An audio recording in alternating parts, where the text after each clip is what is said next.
একদিন নূরে আলম সিদ্দিকী আসলো, আলম বললো যে নবী ভাই চলেন একটু খন্দকার ভাইয়ের সাথে আলাপ করি।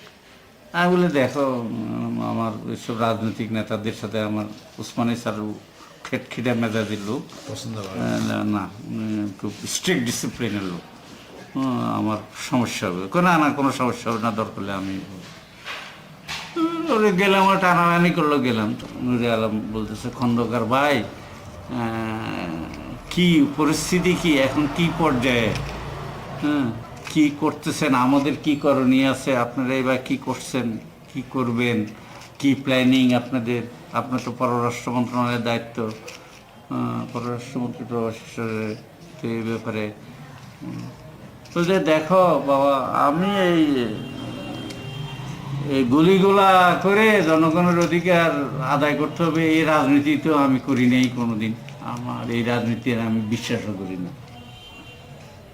তখন উনারা আম বলতে এখন তো গুলিগুলা চলতেছে, সব জায়গায় যুদ্ধ চলতেছে, যে না এসবে আমি মনে করি এসব ইয়ে করা উচিত না, 6 দফাকে কাটসাট করিয়া হইলেও যদি ওরা মেনে নেয় আমি মনে করি সমঝোতায় আসা উচিত ওদের সাথে, আমাদের লুজ কনফেডারেশন পাকিস্তানের সাথে একটা কনফেডারেশনে ভিত্তিতে একটা আমাদের সমঝোতায় আসার দরকার।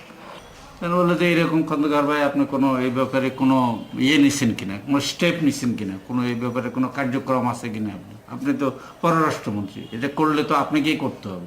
বলে যে হ্যাঁ, আমি এখানকার যে কনসুলেট আছে আমেরিকান কনসুলেট, এটার সাথে কন্টিনিউয়াস যোগাযোগ আমার আছে, আর তাছাড়া আমি মাহবুবুল আলম চাষি সেক্রেটারি ছিল, নাম করালো, আপনি তো চিটাগাং যেতে পারি, মাহবুবুল আলম চাষিকে আমি ডিটেল করছি, যুক্তরাজ্য মানে ব্রিটেন হয়ে যুক্তরাজ্য হয়ে অন্যান্য ইয়ার সাথে যোগাযোগ করে মেনটেন করে এই ব্যাপারে একটা নেগোসিয়েশনের ইয়ে।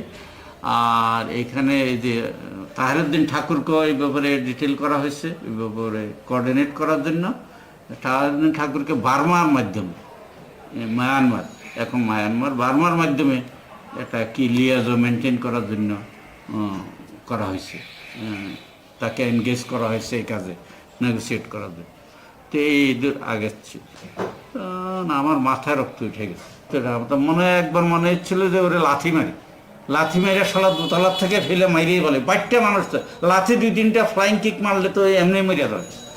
তো মনে এদের এরে মাইরে বসে লাথি, তারপরে যাওয়া হবে। কিন্তু তারপরে আবার হঠাৎ কেন জানি আল্লাহর তরফ থেকে কেন জানি মাথায় আসলে, আরে এই তো প্রবাসী সরকার পররাষ্ট্রমন্ত্রী, উল্টো আমি রাষ্ট্রদ্রোহী, আমি পাকিস্তানি সর হিসেবে আমাকে ব্র্যান্ড করবে, ব্র্যান্ডেড করে আমারই কোর্ট মার্শালে, আমারই ফাঁসি, আমারই ফায়ারিং স্কোয়াডে যাইতে হবে, উল্টা হয়। তখন হঠাৎ কেন জানি মাথায় এই জিনিসটা ঢুকছে, তখন হঠাৎ আমি নিজেকে ইয়ে করলাম, খামোশ ধরে আমি নুরে আলমটা ওখানে রেখে আমি আমার রুমে এসে শুয়ে পড়ছি একেবারে ফ্লোরে।